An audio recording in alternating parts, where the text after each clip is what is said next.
अगर 1000 के सर्वे में अगर आपको 200 लोग ये कहने वाले मिल जाए कि भारतीय जनता पार्टी की भी सरकार बन सकती है तो आप चुप रहिए। भाजपा कभी सवर्णों के बारे में सोचा ही नहीं। भारत की पार्टी या हामिद अंसारी जैसे आतंकवाद की पार्टी नहीं है। हर बात पे देखिए बिल्कुल सर सिंह का बयान आपने सुना नहीं, दो ही खलनायक है, एक मुसलमान एक सर्व समाज। जिस सनातन के नाम पर भारतीय जनता पार्टी की सरकार बनी थी, आज उसी सनातन का अपमान हो रहा है। आस्था के ऊपर किसी का भी हो, आस्था के ऊपर अटैक नहीं करना चाहिए। इसी ही लाकर के भारतीय जनता पार्टी की सरकार फंस गई, न इधर की हुई न तो उधर की हुई। विपक्ष का काम होता है सरकार की आलोचना करना, उनके चेहरे पे कुल धूल लगी हुई है और वाइना साफ कर रहे हैं, चेहरा साफ नहीं कर रहे हैं। लेकिन भारत का प्रधानमंत्री ला करके हम लोगों को इतना अपमानित करने का काम कर दिया, इस बात से आज हम लोग जो बीजेपी का नाम नहीं लेना चाहते। नमस्कार, आप देख रहे हैं प्राइम टीवी, मैं आपके साथ श्याम तिवारी। इस समय हम लखनऊ में दारुल शफा पर मौजूद हैं, जहां पर आज हम एक अहम मुद्दा 2027 के विधानसभा चुनाव तो है ही, उसके सिवा भी एक अहम मुद्दा है जो कि इस समय काफ़ी चर्चा में चल रहा है, क्योंकि उससे सियासत गरमाई हुई है। बता दें, अभी कुछ दिन पहले बिहार के एक मौलाना जिनका नाम सलीम चतुर्वेदी है, जिन्होंने योगी की मां को अपशब्द कहे थे, जिसके बाद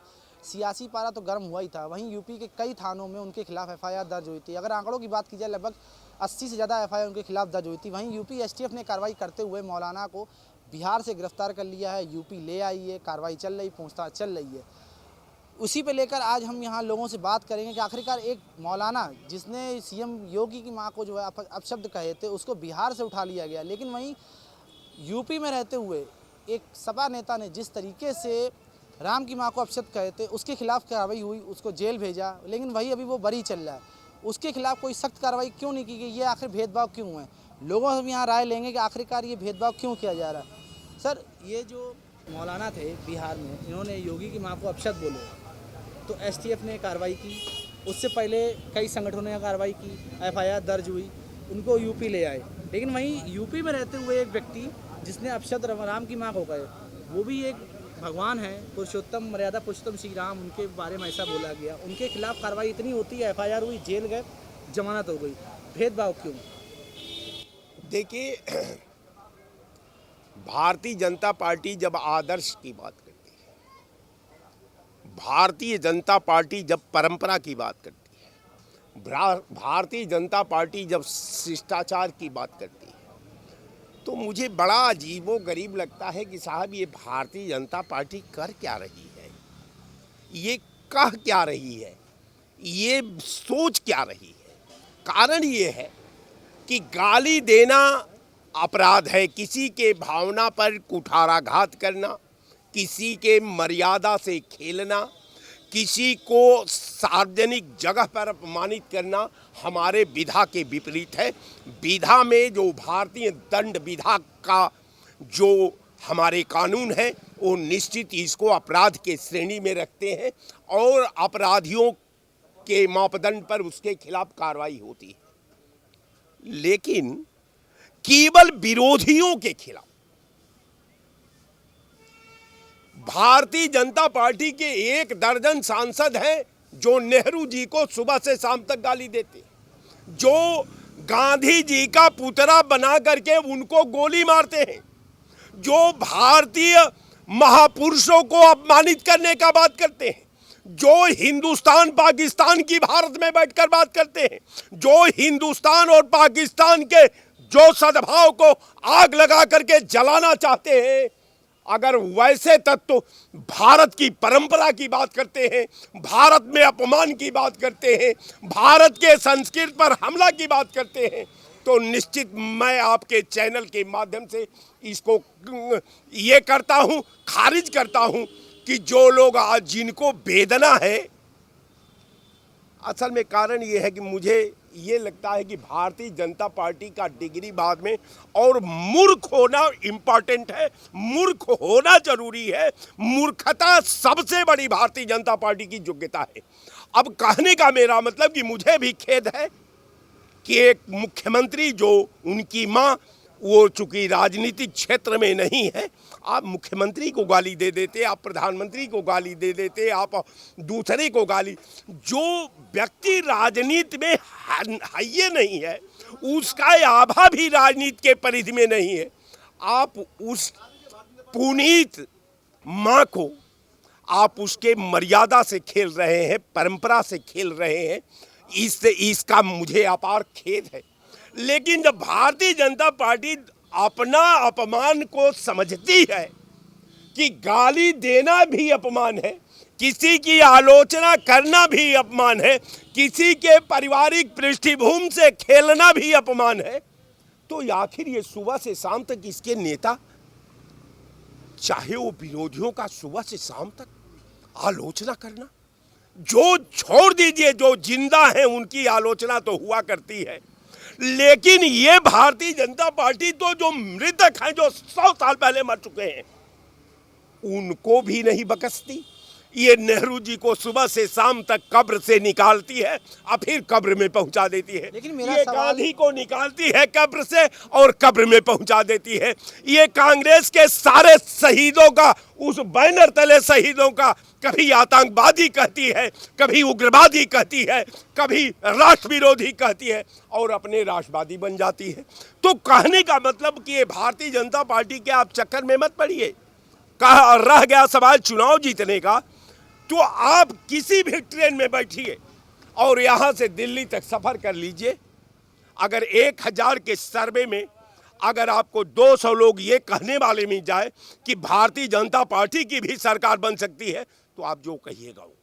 कारण ये है कि ये भारतीय जनता पार्टी समाज में बदबू कर रही है, चूंकि ये पूरे विधा से खेल रही है, पूरे आवाम से खेल रही है, लोकतंत्र से खेल रही है, देश की एकता से खेल रही है, देश की अखंडता से खेल रही है, देश के परंपरा से खेल रही है, भारत की संस्कृति से खेल रही है, भारत के आवाम से खेल रही है, भारत के महिला से खेल रही है, भारत के किसान से खेल रही है, भारत के भिखारियों से खेल रही है, जिसको 3 किलो गेहूं या 2 किलो चावल देती है।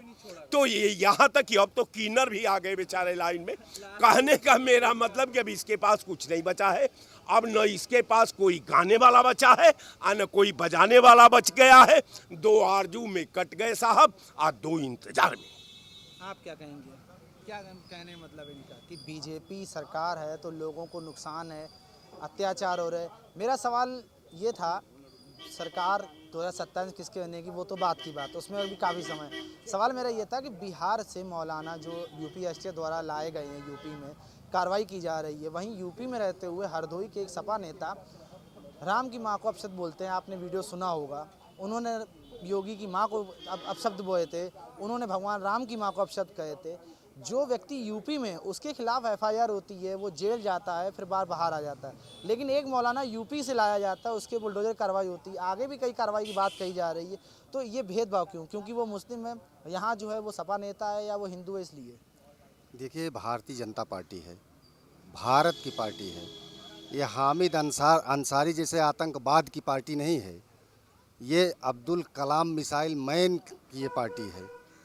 ये कांग्रेस नहीं है कि आतंकवाद व्याप्त करेगी। ये भारतीय जनता पार्टी है, लाइन पे ला देगी अच्छों को।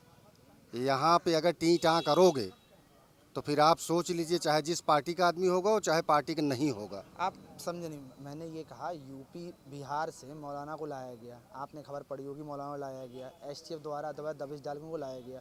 जो व्यक्ति यूपी में ही है, हरदोई यहाँ से बहुत दूर तो है नहीं, यूपी उसके खिलाफ जो है कार्रवाई हुई, एफआईआर हुई, जेल गया। लेकिन वहीं मौलाना के खिलाफ लगभग 84-85 एफआईआर हुई।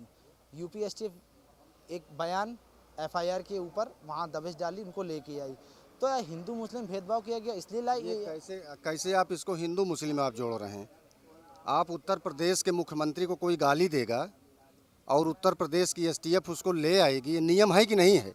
अच्छा, बिहार के मुख्यमंत्री को गाली दी, चलिए मान लिया एक बार, लेकिन मुख्यमंत्री से ऊपर तो राम है ना, उनको भी तो इतना बुरा अपशब्द बोला उनकी मां तो को। उनका भी तो इलाज हुआ कि नहीं हुआ? एफआईआर एफआईआर हुआ, उनका पिछवाड़ा लाल हुआ, जेल गए, 120 बार कान पकड़ के उठे बैठे, वो बाथरूम लैट्रिन नहीं जा पा रहे हैं। कहाँ आप किस दुनिया में खोए हैं? आप ये बताइए। बाबा का ये पूज्य महाराज जी का प्रदेश है, यहाँ जो जरूरत करेगा वो चाहे जिस बिरादरी, चाहे जिस जात कौम का आदमी होगा, चाहे जिस धर्म पंथ का होगा, उसको परिणाम भुगतना ही पड़ेगा। कोई बच के नहीं जा पाएगा, इतना आप जान लीजिए। वो दरिंदे गए थे वहाँ गंगा में मांस खा के डाले थे, क्या उनके खिलाफ नहीं कार्रवाई हुई? क्या आप बताइए, हुई कि नहीं हुई? हरदोई में हुई कि नहीं हुई? ये मुख्यमंत्री जी की मां को गाली दिए, बिहार से एसटीएफ लेके आई है, उनकी क्या दुर्दशा हुई है पता है? पूरे भारत को पता चल गया है कि यहाँ का मुख्यमंत्री कोई है। वो बिहार के मुख्यमंत्री को नहीं गाली दिए थे, उत्तर प्रदेश के मुख्यमंत्री को गाली दिए थे, इसलिए एसटीएफ यहाँ पकड़ के लाई है उनको। वो बिहार के मुख्यमंत्री को गाली दिए होते तो बिहार के मुख्यमंत्री उनको पकड़वाता। ये कांग्रेस वाले, सपा वाले, इनको क्या आता है? इनको डांस कराना आता है। तो चलिए ये भी सवाल ये था, आपने कहा कांग्रेस सपा आरोप लगाती है, तो ये आरोप क्या, इनके आरोप सही है निराधार हैं? अभी ये बता रहे थे, ट्रेन में जा रहे थे लोग, उनसे पूछिए तो ट्रेन वाले कह देंगे कि हम भारतीय जनता पार्टी को वोट नहीं देंगे और भारतीय जनता पार्टी की पूर्ण बहुमत में सरकार बनती है। तो गलतफहमी तो इनकी यहीं पे है। ये पूरा जीवन इनकी पार्टी गलतफहमी में चली गई। इनके पास ना कोई नियम है, ना तरीका है, ना सिस्टम है, ना तो 140 करोड़ आवाम के लिए कोई योजना है। 68 योजना तो वैसे है माननीय प्रधानमंत्री जी, मुख्यमंत्री जी की, जो आम जनमानस ले रही है, और यहाँ सड़क पे खड़े होकर के आएंगे, कहेंगे हमको रोजगार चाहिए। अरे कुछ करोगे? आप ये बताइए, उस चौराहे से लगा के उस चौराहे तक ये क्या है? ये रोजगार है? क्या है ये? जितने रोजगार किए हैं, ये अपने बच्चों की फीस जमा करते हैं, अपने घर में शाम को भोजन बढ़िया खाते हैं, हम लोगों से अच्छा अपने घर में सोते हैं। क्या है? अच्छी सब्जी खाते हैं, अच्छी दाल खाते हैं। और सड़क के इस तरफ आ जाइए तो यहाँ आके नौकरी मांग रहे हैं, व्यवसाय मांग रहे हैं, हमको व्यवसाय दे दीजिए। मेरे हिसाब से तो देखिए, विपक्ष अपना सबको कुछ विपक्ष, बेटर, देखिए विपक्ष कुछ बेटर की विपक्ष का काम आरोप अपेक्षा लगाना होती है। आम देखिए, जनता जो हम बोले वो जनता हैं। आपको बता रहे देखिए, हैं। हम जनता हैं और हमको अपेक्षा है कि कुछ हमको और जो योजना सरकार की मिल रही है, कुछ चीज़ें हैं कि और उसमें विकास होने की ज़रूरत है, तो वो हो।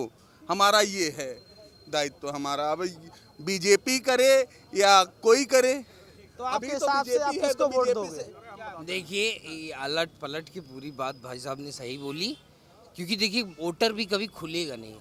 और सच्चाई मैं तुम्हें बता दूं, 2027 में जिस हिसाब से सत्ता का और विपक्ष का बेग आवेग बन रहा है, विपक्ष पूरी तरह से सत्ता पे हावी है, तो मैं ऐसा लगता हूँ रणनीतिक तौर पे राहुल गांधी जी बनेंगे। चलिए मान लिया राहुल गांधी बनेंगे, लेकिन क्यों बनेंगे? क्योंकि अब देखिए इस समय जो सत्ता कर रहे हैं ये बिल्कुल ना, ये मोदी जी संभाल ही नहीं पा रहे हैं, ये पूरा झूठ का पुलिंदा लिए टहल रहे हैं। राहुल जी आज होते तो ये परिस्थितियां ना होती, जैसे रुपया गिर रहा है। राहुल जी अगर होते देश के प्रधानमंत्री तो आलू इधर से डालते, उधर से सोना निकल राहुल जाता। जी ना होते, अगर राहुल जी आज प्रधानमंत्री होते तो ये परिस्थितियां नहीं होती, क्योंकि उन्होंने लगातार आगाह किया था। और अगर ये सरकार 6 महीने पहले व्यवस्था करती तो आज जिस तरीके से गैस की किल्लत है, जिस तरीके से और उपभोक्ता चीज़ों पर महंगाई बढ़ रही, इस पर सरकार पहले मीटिंग करती। और यहाँ तो क्या है, यहाँ सब मोदी का गुणगान करते हैं, कोई काम कोई ना मंत्री कर रहा ना कोई विधायक कर रहा है, सारा पूरी की पूरी मंडली लगी है केवल मोदी का गुणगान करो। लेकिन चलिए, आपने गैस और पेट्रोल की बात करी, लेकिन गैस और पेट्रोल की दिक्कत जो भी है वो अभी हफ्ते 2 हफ्ते या महीने भर से हुई है। बेरोजगारी, उससे पहले क्या समस्या रही है? उससे पहले भ्रष्टाचार, हर चीज में भ्रष्टाचार, हर चीज में महंगाई, किस में नहीं है, हर चीज में देख भ्रष्टाचार। रहे हो कितना हाई जा रहा है, राशन, पानी, बिजली, तेल, खाना पीना, सब्जी। एक चीज देखिए कि कोई भी छोटी चीज सरकार महंगी करती है तो जितने व्यापारी हैं उसमें और 10 गुना बढ़ा के उसको महंगी कर देते हैं। आज के देश में, आज के समय में देश क्यों गर्त में जा रहा है? क्योंकि सब देखो, हर आदमी देखता है कि हमारा अपना पोर्शन सही रहे, और कोई कारण नहीं। नहीं देखिए इसमें लड़ने की बात इनका सोचना गलत है। वो लड़ाने का काम नहीं कर रहे हैं, वो हक देने की बात कर रहे हैं कि सबको हक मिलना चाहिए। लेकिन आप जो हक की बात कर रहे हैं, उन्होंने भी शिक्षा, स्वास्थ्य, विकास की बात 2017 में भी करी थी, उससे पहले 2012 में भी करी थी। लेकिन दोनों 2012 में तो उन्होंने गठबंधन भी किया था ना सपा से, फिर भी वो हारे। 2017 में भी किया था, फिर भी वो हारे। इस बार सपा, वो कांग्रेस का कहना है कि हम अकेले लड़ेंगे तो अकेले जीत जाएंगे। बिल्कुल, जनता अगर चाहेगी, जनता सपोर्ट करेगी तो जीत जाएंगे, अकेले भी जीत जाएंगे। जनता सपोर्ट करेगी, वो जनता का मुद्दा। आपके हिसाब से क्या लगता है? आप कह रहे हैं राहुल सरकार आएगी, तो क्यों आएगी? सपोर्ट किस तरीके से? नहीं, हम तो राहुल जी को सपोर्ट करेंगे, क्योंकि राहुल जी, देखिए हमारा क्लियर विजन है। जब उनका विजन देख रहे हैं, उन्होंने हर मुद्दे पे आगाह किया, 2017 में भी, 2019 में भी, 2024 में भी, और उसके बाद भी आज भी उन्होंने संसद में जो बोलना चाह रहे थे, इन्होंने आवाज़ काट दी। उनकी आवाज़ आप लोगों ने नहीं दिखाई। अगर ये बात जनता के सामने सच्चाई पहुंचती, जनता के सामने अब सारी सच्चाई पहुंच रही है, और जनता हर बार इनके नोटबंदी के समय उन्होंने कहा था, जनता ने तब ध्यान नहीं दिया, आज उसके परिणाम है। नहीं, ये मोदी की कुरीतियों के कारण ही आज राहुल जी को लोग पसंद कर रहे हैं। तो और क्या क्या कमियां रही हैं इस सरकार में? 10 साल लगभग होने वाले हैं, और क्या क्या कमी? लेकिन अभी कुछ दिन पहले सरकार ने 9 वर्ष 9 विकास कई चीज़ें उन्होंने गिनाई कि हाँ सरकार में हुए, लोगों को फ़ायदा हुआ, चाहे वो महिला हो, चाहे युवा हो, चाहे बुजुर्ग हो, वृद्धा पेंशन या महिलाओं के हित में, बच्चियों के हित में सुरक्षा, कई बातें उन्होंने कही हैं। किसने? सरकार ने कही ना, वर्तमान सरकार ने। आप देख लीजिए, उन्होंने खाते खोले, आज बैंकें बैठ गई, बैंकों का निजीकरण हो रहा।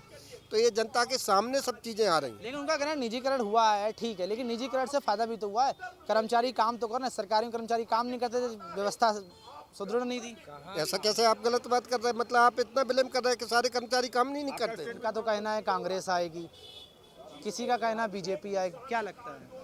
अब देश की स्थिति के अनुसार तो सरकार बिल्कुल बदलना चाहिए, तभी देश की व्यवस्था सही होगी। इसलिए कि संवैधानिक व्यवस्था को जितनी बनाई गई है, जैसे राजनीति इन लोगों का बरकरार रख रहे हैं, और बाकी जो संवैधानिक व्यवस्था से सबको सरकारी विभागों से देश की व्यवस्था देखी जा रही थी, उसको तो निजीकरण कर रहे हैं, प्राइवेट में दे रहे हैं। इसलिए बच्चों की जो पढ़ाई लिखाई नौकरी जो है उसको लोग करते थे और सरकारी सुविधाओं पर बैठे हुए लोग देखते थे, वो चीज़ बंद हो रहा है। जब राजनीति बरकरार रहेगी और उसको ख़त्म करेंगे तो देश की हालत क्या होगी? तो आपके हिसाब से अभी देश की क्या हालत है? देश की छोड़िए, बात विधानसभा 2027 चुनाव की हो रही है, यूपी की हालत है, क्या लगता है आपको? तो देश से बाहर नहीं है, उत्तर प्रदेश देश में ही है, तो इसलिए प्रदेश का। लेकिन योगी जी अगर जो भी विकास का या शिक्षा रो जो भी काम करेंगे यूपी के लिए तो होगा, देश के तो पीएम मोदी करेंगे ना। देखिए प्रदेश भी माने रखता है, ऐसा नहीं है। मोदी जी करेंगे ठीक है, लेकिन प्रदेश भी तो माना जाएगा। प्रदेश की भी नौकरी है और लोकसभा की भी केंद्र में सरकार है, राज्य में भी है, प्रदेश की नौकरी होती है, केंद्र की नौकरी होती है। तो ये बिल्कुल प्राइवेट में आप दे देंगे, 4 साल की नौकरी आप दे देंगे तो कैसे जीविका उनका चलेगा? आप बताइए। वही तो उसी के चलाने के लिए तो राजनीति बनाई गई है कि आप विधायक, एमपी और मुख्यमंत्री होंगे तो इनसे काम लेंगे। तो आप खुदा छुटकारा ले रहे हैं बेच के। आप जो आज़ादी के हिसाब से देश आज़ाद हुआ तो जिम्मेदारी ख़त्म की गई थी, इसीलिए कि ये सरकारी विभागों को, लोगों को, बच्चों को पढ़ाई लिखाई पर दिया जाएगा। यही तो संविधान का मतलब है। ये तो आप ख़त्म कर रहे हैं। तो आप कैसे जान रहे हैं? नहीं जान रहे हैं तो हमारे तो खुदा समझ में नहीं, आप खुदा नहीं जान रहे हैं तो पूछ कर रहे हैं, हमारे समझ में नहीं आ रहा। नहीं, सरकार आंकड़ा पेश कर रही है तो आंकड़ा आप नहीं आंकड़ा देखते तो हैं। सरकार तो बैठी है, मालिक बैठी तो अपना तो पैसा करेगी, लेकिन दे कहाँ रही है? हाँ, दे रही है, आपको मालूम नहीं है दे रही है? इतनी लखनऊ के अंदर आते थे प्रदेश से लोग परीक्षा देने। हाँ, कौन महीना में परीक्षा नहीं रहती थी, बड़ी बड़ी परीक्षा। आप पिछला डाटा देख लीजिए, किसी की भी सरकार रही हो, भाजपा भी सरकार रही तो तमाम नौकरियाँ मिलती थी। अगर दूसरी सरकार भर्ती थी तो ये सरकार कहती थी नहीं मेरिट पर भर्ती होगी। अब तो मेरिट नहीं दे, मेरिट पर भी नहीं कर रहे थे। अब इन लोगों की भावना थी कि नहीं, जात के आधार पर नहीं दिया जाएगा, तो जातों के आधार पर गरीबी रेखा पर भी 10% लागू कर दिया गया। तो अब कब देंगे भैया? बहुत से ऐसे गरीब हैं जो पढ़े लिखे हैं, बेचारे सब अपना कमाने खाने में परेशानी, मेहनत मजदूरी भी नहीं मिल रही है, तो कैसे होगा? तो जैसा आप सुन रहे हैं, सबका अपना अपना मत है, सबकी अपनी अपनी अलग राय है। सबका एक ही कहना है कि 2027 में बीजेपी नहीं आएगी। वहीं कुछ लोगों का कहना है कि 2027 में सपा आएगी। वहीं कुछ लोगों का कहना है कि 2027 में बसपा आएगी। सबकी अपनी अलग राय है। आइए कुछ लोगों से और बात करने की कोशिश करते हैं कि आखिरकार उनकी क्या राय है। सरकार जो है, सत्ता का हमेशा विरोध होता है, समझ गए आप ना? तो भारतीय जनता पार्टी का इस समय बहुत काफ़ी विरोध है। इतना विरोध भारतीय जनता पार्टी का है, जब से ये प्रधानमंत्री यूजीसी ला दिए, यूजीसी वाला मामला कोर्ट में चला गया, यूजीसी ही ला करके भारतीय जनता पार्टी की सरकार फंस गई। न इधर की हुई न तो उधर की हुई जो है। तो जनता, ये जो सवर्ण समाज जो है, अगर यूजीसी रोल बैक हो गया तब तो ये सवर्ण समाज भारतीय जनता पार्टी के साथ रहेगा। और अगर इसी तरह ये तारीख पर तारीख पड़ती रही तो फिर भारतीय जनता पार्टी के साथ जनता। तो मतलब क्या विपक्ष यूजीसी का फायदा उठाकर एक बार 27 में टक्कर देगी? अब यूजीसी का विपक्ष फायदा उठावा या न उठावा तो अलग की बात है। सत्ता परिवर्तन के मोड में ये जनता इस समय दिखाई दे रही है। जिस सनातन के नाम पर भारतीय जनता पार्टी की सरकार बनी थी, आज उसी सनातन का अपमान हो रहा है। जिस हिंदू मुस्लिम के नाम पर भारतीय जनता पार्टी की सरकार बनी थी, हिंदू मुस्लिम को लड़ाने का काम भारतीय जनता पार्टी की सरकार करती थी। अब आज ये स्थिति आ गई कि हिंदू हिंदू में लड़ाने का काम भारतीय जनता पार्टी कर रही है। मतलब हिंदू मुस्लिम से अब हिंदू आपस में ही लड़ रहा है। हिंदू आपस में लड़ रहे हैं जो है। तो यूजीसी तो कई ऐसे अहम मुद्दे आ गए कि जो भारतीय जनता पार्टी के सपनों को। तो क्या बीजेपी का हारने का सबसे बड़ा मुद्दा यही है कि यूजीसी या और कोई मुद्दा है? भारतीय जनता पार्टी का हारने का मुद्दा 2-3 रहेगा जो है। यूजीसी हो गया, सनातन धर्म का अपमान हो गया, जो शंकराचार्य जी का प्रयागराज में उनके शिष्यों का बटुकों का जो है अपमान किया गया पुलिस प्रशासन द्वारा, और कई मुद्दे पर अभी जो है बेरोजगारी का मुद्दा भी आ जा रहा है। अब बेरोजगारी का मुद्दा कोई बहुत बड़ा मुद्दा नहीं होता है, लेकिन कैसे मुद्दा नहीं होता? युवा अगर बेरोजगार रहेगा तो वो गलत रास्ते पे जाएगा, उसका लोग गलत यूज़ करेंगे। सुनिए, ये बेरोजगारी, ये भारतीय जनता पार्टी की सरकार की बेरोजगारी नहीं है, इसके पूर्ववर्ती सरकारों की जो है बेरोजगारी है। मतलब पिछली सरकार ने जो किया उसकी वजह से लोग बेरोजगार है। इस सरकार में लोग 4 साल हो गए, लोग कह रहे रोजगार नहीं मिला, सरकार आंकड़ा दे रही 4 लाख 3 लाख का, तो क्या आंकड़ा है? रोजगार तो मिलबे किया।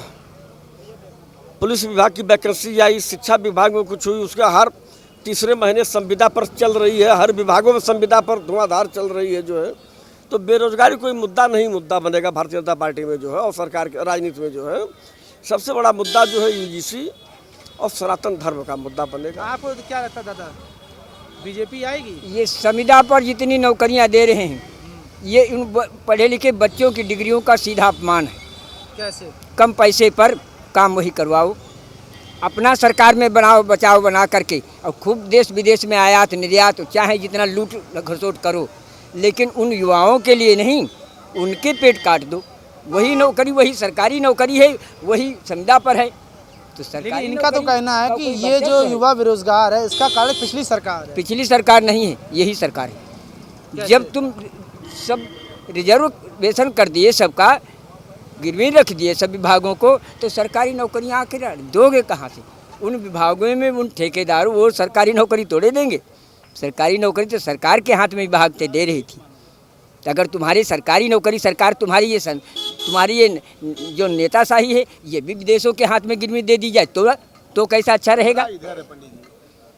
ये विदेशों के हाथ में दे दी जाए कि तो कितना अच्छा रहेगा। तो जब तुम्हारी दे दी जाए प्रधानमंत्री या मुख्यमंत्री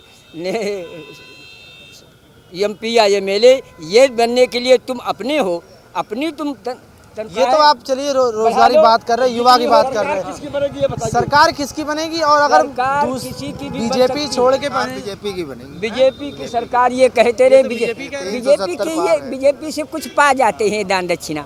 अच्छा, मतलब दान दक्षिणा पाते इसलिए कह रहे बीजेपी बनेगी। बीजेपी की और कुछ नहीं है, मन में इनके भी नहीं है, लेकिन दान दक्षिणा कुछ मिल जाती है। दान दक्षिणा मिलती इसलिए? नहीं, कुछ नहीं, बीजेपी से सम्मान मिलता है और ये अपमानित लोग हैं। तो ये लोग जो है हमेशा जो है बीजेपी, अरे ये लोग जो है बीजेपी को हमेशा से ही जो है नहीं चाह रहे हैं, और कांग्रेसी लोग हैं ये लोग। चाह रहे हैं, ये लोग नहीं चाह रहे हैं। बीजेपी को चाहते हैं, एक ही आदमी के भरोसे बीजेपी केवल जीती, यही जिताए हैं, यही टीकाधारी बस केवल है। और कोई ब्राह्मण जो है बीजेपी में नहीं है, कोई सबल बीजेपी में नहीं है जो है। हम लोगों के अंदर बीजेपी का ब्लड, समझ गए कि नहीं? एक एक कतरा हम लोग खून जो है बीजेपी के लिए। आपने भी कहा कि आप सुन लीजिए, एक एक कतरा हम लोग बीजेपी के लिए जो है समर्पित कर दिए थे, लेकिन भारत का प्रधानमंत्री ला करके हम लोगों को इतना अपमानित करने का काम कर दिया। इस बात से आज हम लोग जो है बीजेपी का नाम नहीं लेना चाहते हैं।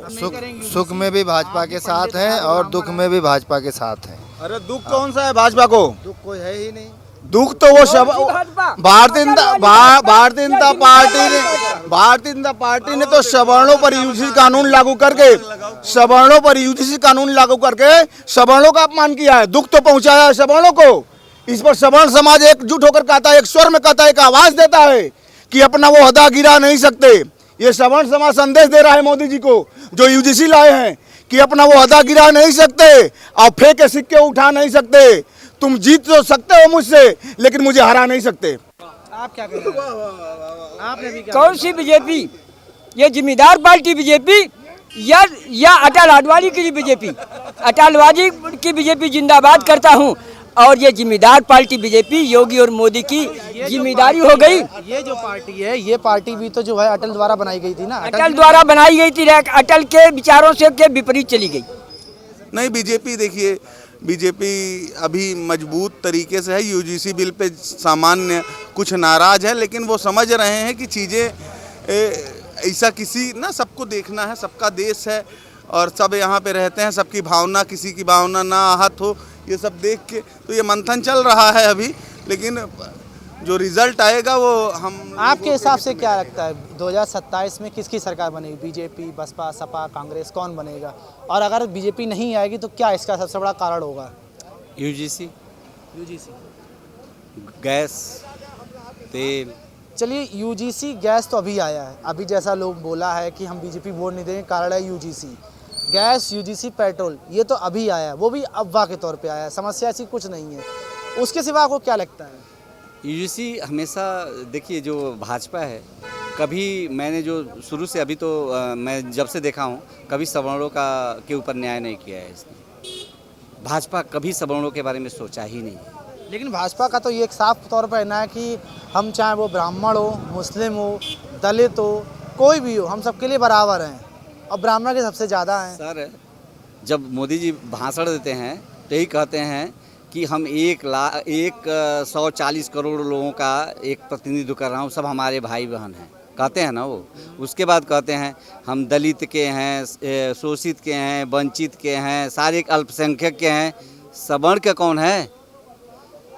कभी उनके मुंह से सुने हैं कि हम सवर्ण के भी हैं, अल्पसंख्यक के हैं, शोषित के हैं, वंचित के हैं, सभी के हैं। चलिए, ये तो आपने मोदी की बात करी, योगी जी तो यही कहते हैं हम ब्राह्मणों के साथ हैं, वो तो मुस्लिम का विरोध करते हैं, कहीं कहीं करते हैं। देखिए, उन्होंने भी कहाँ ये बताइए, सवर्ण का क्या किया उन्होंने? अगर उन्होंने उत्तर प्रदेश में आरक्षण जो है ख़त्म कर दिए होते, आप बताइए कि सवर्ण के बच्चे पढ़ाई नहीं कर रहे हैं, पढ़ के अगर 1 नंबर से कोई बच्चा, उसको तो कष्ट नहीं होता है? कहाँ पे क्या हो रहा है बताइए? कौन सा सवर्ण के लिए क्या काम कर रहे हैं? चाहे योगी जी हों, योगी जी महाराज ने कानून व्यवस्था पे काम किया है, ऐसा कुछ नहीं किया है कि नहीं किया है। कंट्रोल तो है, लेकिन उनको यूजीसी के ऊपर खड़ा होकर बोलना चाहिए, बाहर निकल के आके बोले नहीं। आप अब गोमती को जाके देख लीजिए ना, गोमती का दशा और दुर्दशा देखिए आप जाके। गोमती नदी जो आपकी बहती है ना, लखनऊ में गोमती नदी, उसका दशा और दुर्दशा एक बार जाके देख लीजिए क्या है कंडीशन, जिसमें पिछली सरकार और वर्तमान सरकार सभी ने कितने करोड़, 100 करोड़ रुपए खर्च कर दिए हैं, लेकिन गोमती का दशा देखेंगे, नाक पकड़ लेंगे आप, जो हम जाके देखे हैं। अभी 13 तारीख को नहान है उसमें, तो क्या सरकार कर रही है? आप गोमती, सबसे बड़ी कमी ये है कि हम लोग नदी को माँ कहते हैं, और विदेशों में नदी को माँ नहीं कहा जाता है, नदी कहा जाता है। तो हम माँ को तो ऐसे ही पूछते हैं ना, माँ को ऐसे ही पूछते हैं। अगर आप गोमती माँ बोलते हो, नदी माँ बोलते हो। सफाई तो वो काम करते हैं, सफाई विभाग करता है, सब कुछ होता है। ये तो आम जनता है जो उसमें आस्था के नाम पर फूल पत्ती या जो भी पूजा का सामान होता है वो डालता है, वो गंदगी होती है। आप बताइए, आपके पास इतने लोग हैं, कैसे फेंक देगा अंदर? कहाँ फेंक देगा? राह चलते हमने भी देखा है, कई लोग निकल जाते हैं, फेंक देते हैं, उनको टोको तो कहते हैं भैया हम ये कहाँ फेंकेंगे, नाले में तो फेंकेंगे नहीं, क्यों फेंकें? वहाँ पे लोग खड़े करो ना, वहाँ लोगों को खड़े करो। आपके पास कम लोगों की कमी है क्या? आपके पास पुलिस की कमी है, किस चीज़ की कमी है?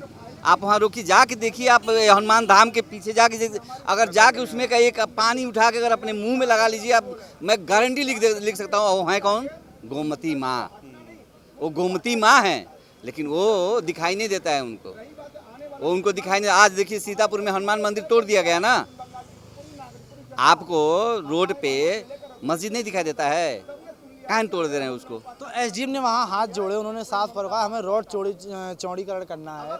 उन्होंने हाथ भी जोड़े कि लोग शांतिपूर्ण कर लें, कार्रवाई हुई भी, लोगों ने बात मानी भी, विरोध उतना नहीं किया है। सर, ये तो एसडीएम ने हाथ जोड़ा, वो रोड पे था ना, रोड पे मस्जिद नहीं है, नदी में मस्जिद है, रोड पे मस्जिद है, चौराहे पे मस्जिद है, वो नहीं दिखाई देता है, केवल मंदिर दिखाई दिया है।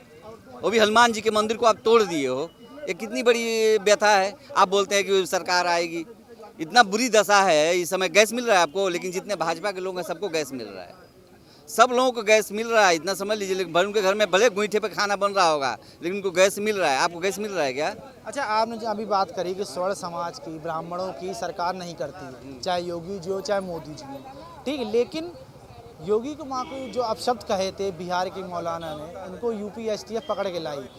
यूपी के कई ज़िलों में जो है उनके खिलाफ एफआईआर दर्ज हुई, एसटीएफ पकड़ के लाई उनको। लेकिन वहीं हाल ही में हरदोई में एक सपा के नेता, उन्होंने अपशब्द कहे भगवान राम माँ को, काफ़ी बुरे अपशब्द कहे जो आपने सुने ही होंगे।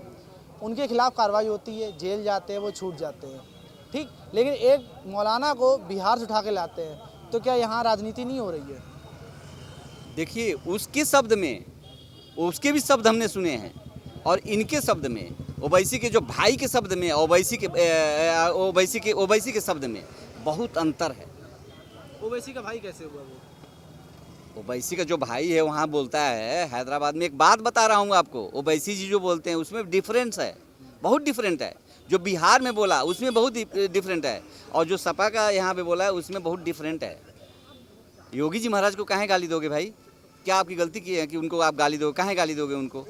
अब गोमती नदी की सफाई नहीं हो रही तो मैं गाली देने लगूंगा? मैं तो आग्रह करूंगा ना कि सरकार से निवेदन किया जाएगा ना कि सरकार इस पर ध्यान दे। गाली थोड़ी देना है हमें। हमारी मंदिर को तोड़ दिया जाएगा तो हम थोड़ी गाली थोड़ी दे देंगे। हम ये कहेंगे कि भाई यहाँ मस्जिद नहीं तोड़ा जा रहा है, काहे मंदिर तोड़ा जा रहा है? रोड पे मस्जिद भी है, उसको भी तोड़ो ना, मंदिर काहे तोड़ दोगे?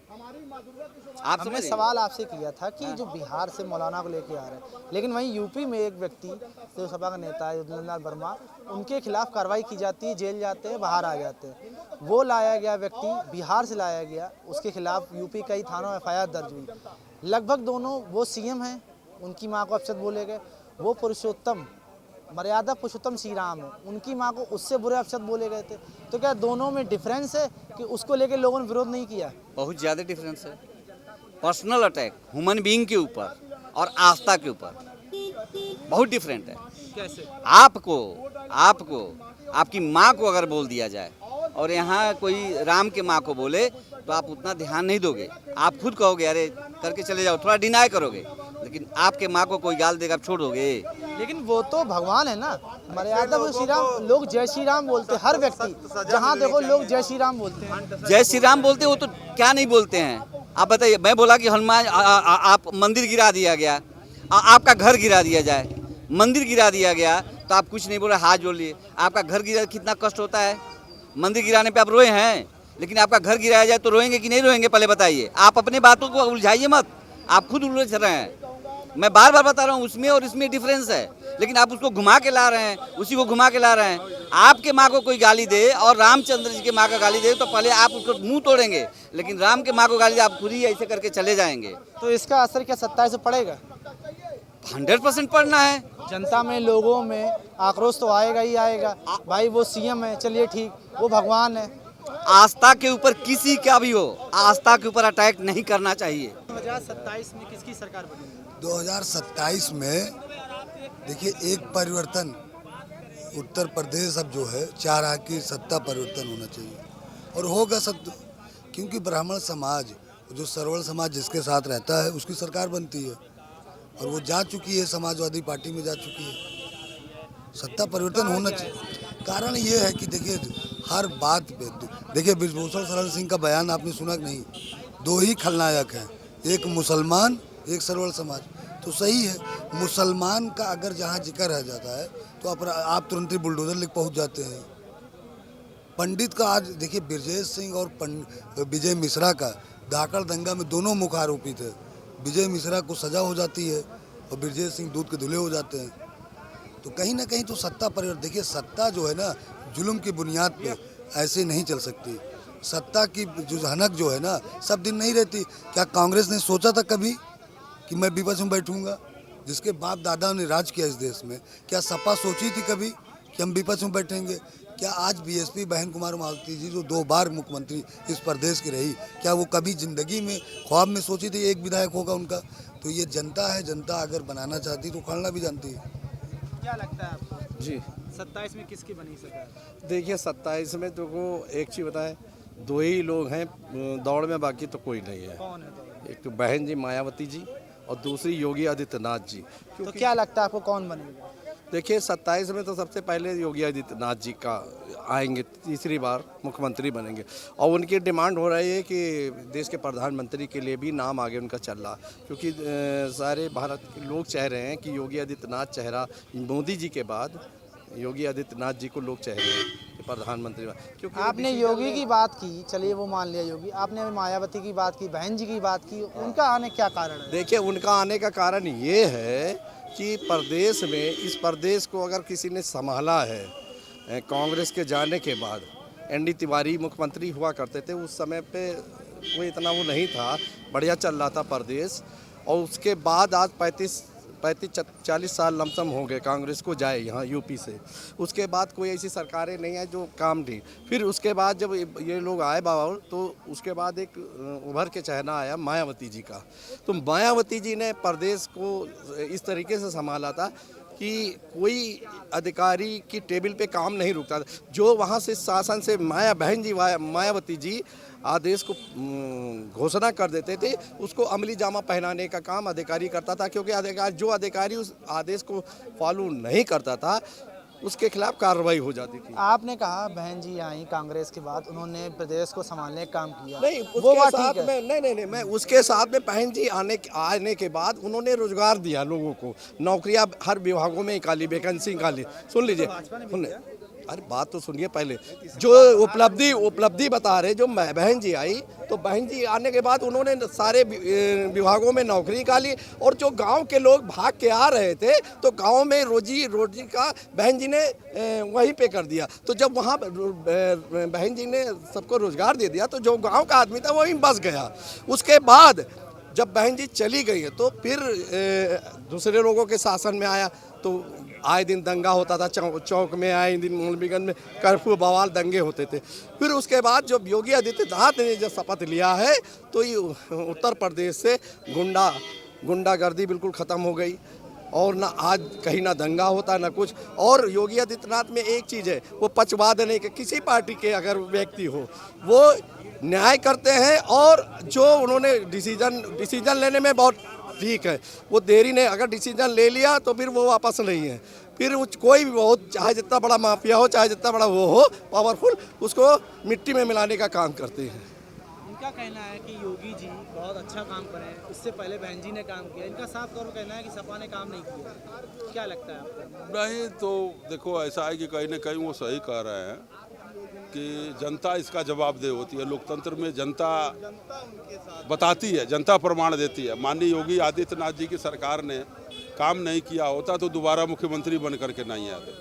माननीय बहन जी ने 5 वर्ष काम किया, जनता ने उनको नकार दिया, दोबारा अखिलेश यादव जी आए, अखिलेश यादव जी ने काम नहीं किया, माननीय योगी आदित्यनाथ जी आए, योगी आदित्यनाथ जी ने काम किया, तभी तो दोबारा उनको मुख्यमंत्री बनाया गया।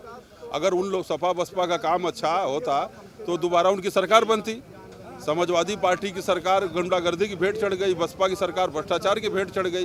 माननीय मुख्यमंत्री योगी आदित्यनाथ जी ईमानदार मुख्यमंत्री हैं, और आज उनकी ईमानदारी की देन है कि दूसरी बार सरकार बनी है। भारतीय जनता पार्टी में सुशासन है, कानून का राज है, अमन चैन है, विकास है। लेकिन यहाँ पे अभी कुछ लोग कह रहे हैं, लोगों की राय है अपनी अपनी, कि यूजीसी की वजह से, खासकर यूजीसी और महंगाई की वजह से 27 में तीसरी बार सरकार नहीं बनेगी। यूजीसी आज है, 27 में चुनाव है, 2026 चल रहा है, ठीक है। बिहार में नीतीश कुमार जी भारत के पहले मुख्यमंत्री जनगणना जाति कराया, मुख्यमंत्री नहीं बने। विश्वविद्यालय शिक्षा सेवा चयन आयोग बनवाया, मुख्यमंत्री नहीं बने। जाति जनगणना अलग चीज़ है, यूजीसी अलग विषय है। सरकार जो बनती है वो चुनाव के समय जो मुद्दे होते हैं 6 महीना पहले जनता तय करती है। अभी 26 चल रहा है, 27 में चुनाव है, 29 में चुनाव है। यहाँ पे अभी लोगों ने जब बात की तो लोगों ने साफ कह दिया है कि उन्होंने स्वर्ण समाज के लिए नहीं किया। साफ कैमरा आप बोल रहे हैं कि हम उनको वोट नहीं देंगे। यूजीसी में जो 31 की कमेटी है उसमें 10 राज्यसभा के हैं, 20 लोकसभा के, उसमें सभी पार्टियों के हैं, भाजपा के हैं, सपा के हैं, कांग्रेस के, तृणमूल, सभी दलों के लोग हैं। अब सुप्रीम कोर्ट में मामला लंबित है, अब सुप्रीम कोर्ट से जो निर्णय होगा, सुनवाई होगी, उसका स्वागत किया जाएगा। अभी कुछ कहना उस पर ठीक नहीं है यूजीसी को लेके अभी चुनाव। लेकिन सपा सरकार आरोप लगा रही, प्रेस कॉन्फ्रेंस अखिलेश यादव करते हैं, कहते हैं SIR में धांधली की, कई BLO ने आत्महत्या कर ली, कई आरोप उन्होंने लगाए हैं, कई सबूत उन्होंने पेश किए हैं, कई जगह धांधली हुई, फर्जी वोटर बनाए गए हैं। उनका कहना है कि सरकार नहीं आएगी। वो विपक्ष के नेता हैं तो सरकार की प्रशंसा तो करेंगे नहीं। विपक्ष का काम होता है सरकार की आलोचना करना।